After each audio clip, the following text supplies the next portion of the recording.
Cinema का सबसे बड़ा नाम, बिना किसी अलायंस के सिस्टम से अकेला भिड़ गया ये शख्स। क्या जयललिता ने 2013 में ही भांप लिया था कि ये आदमी कुर्सी के लिए सबसे बड़ा खतरा है?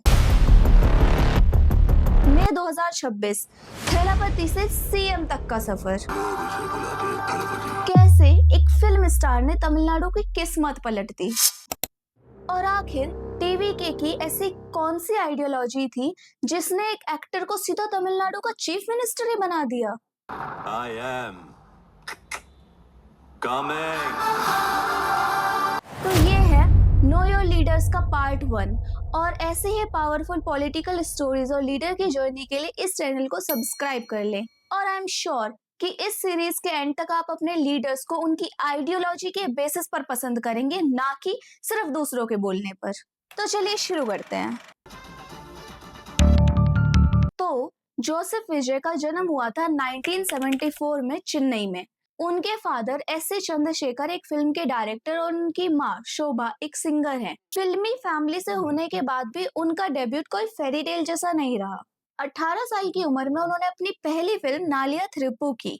ये फिल्म बुरी तरह से फ्लॉप हो गई। क्रिटिक्स ने उन्हें लुक्स, उनकी दुबली पतली बॉडी और उनकी एक्टिंग का मजाक उड़ाया और एक मैगजीन ने तो यहाँ तक लिख दिया कि इस बंदे में तो हीरो बनने जैसा कुछ भी नहीं है। लेकिन विजय ने हार नहीं मानी। 1996 में आई पूवे उनक्का ने उन्हें पहला सबसे बड़ा ब्रेक दिया। 90s में रोमांटिक हीरो बनने के बाद 2024 में गिल्ली फिल्म आई जिसने सब कुछ बदल दिया। गिल्ली तमिलनाडु के सिनेमा की ऐसी सबसे बड़ी फिल्म थी जिसने 50 करोड़ कमाए और विजय को एक हार्डकोर सुपरस्टार बना दिया। और फिर वो रुके नहीं। मेर्सल, मास्टर, लियो जैसी फिल्मों ने कॉलीवुड का उन्हें सबसे महंगा एक्टर बना दिया और उनकी यही पॉपुलैरिटी रियल लाइफ पॉलिटिक्स में हलचल मचाने के लिए तैयार है। अब देखो, एक एक्टर पॉलिटिक्स में तब उतरता है जब सिस्टम उसके खिलाफ हो जाए। विजय के साथ भी यही हुआ 2013 में। उनकी एक film I Thalaiva the leader. इस फिल्म की टैगलाइन थी टाइम टू लीड। उस टाइम तमिलनाडु की सीएम थी जयललिता। उनकी पॉलिटिकल समझ इतनी ज्यादा शार्प थी कि उन्होंने पहले ही भाप लिया था कि विजय का जो फैन बेस है वो पॉलिटिकल एंगल ले रहा है।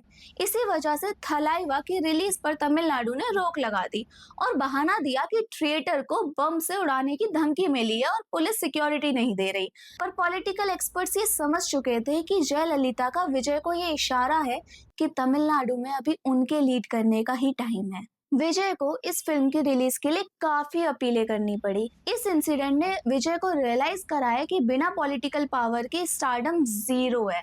इसके बाद उन्होंने अपनी फिल्मों में पॉलिटिकल स्टेटमेंट्स देना ओपनली शुरू कर दिया। 2017 में आई मेर्सल में जीएसटी और मेडिकल माफिया पर उनका डायलॉग इतना वायरल हुआ कि बीजेपी ने उनका खुल के विरोध किया।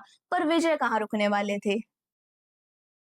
सिस्टम के इस टकराव के बीच विजय ने अपना पॉलिटिकल ग्राउंड वर्क और भी ज्यादा स्ट्रॉन्ग कर लिया। 2009 में उन्होंने अपने सबसे बड़े फैन क्लब को वेलफेयर ऑर्गेनाइजेशन में कन्वर्ट कर दिया जिसका नाम था विजय मक्खल यक्कम VMI। लोगों को लगा ये सिर्फ एक फैन क्लब है, पर एक्चुअली में ये उनके पॉलिटिकल फ्यूचर पार्टी का कैडर बेस बन रहा था। VMI ने स्टेट भर में blood donation camps, free auto rickshaw stands और साइक्लोन के वक्त रिलीफ डिस्ट्रीब्यूशन का काम ग्राउंड लेवल पर किया। और फिर 2023 में विजय ने एक मास्टर स्ट्रोक खेला। उन्होंने तमिलनाडु की हर डिस्ट्रिक्ट में 10th और 12th के टॉपर्स को चेन्नई बुलाकर पर्सनली स्टेज पर अवार्ड किया।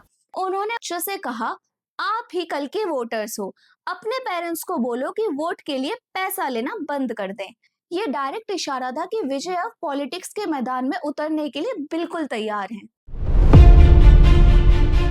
और आखिर वो दिन आ ही गया। 2 फरवरी 2024 को अपने करियर के एब्सोल्यूट पीक पर विजय ने डिक्लेयर किया कि वो सिनेमा को हमेशा के लिए छोड़ रहे हैं अपनी आखिरी फिल्म के बाद। और उन्होंने बनाई अपनी एक पॉलिटिकल पार्टी TVK। तो सवाल ये था कि उनकी क्या आइडियोलॉजीज होंगी। विजय ने क्लियरली कहा कि TVK एक सेंटर लेफ्ट आइडियोलॉजी पर चलेगी। उनकी पार्टीज के 3 मुख्य विचारधाराएं होंगी। पहला, पेरियार का सोशल जस्टिस, सामाजिक न्याय और अंधविश्वास का विरोध। दूसरा, अंबेडकर की इक्वालिटी, हर जाति और धर्म के लोगों को बराबरी का हक।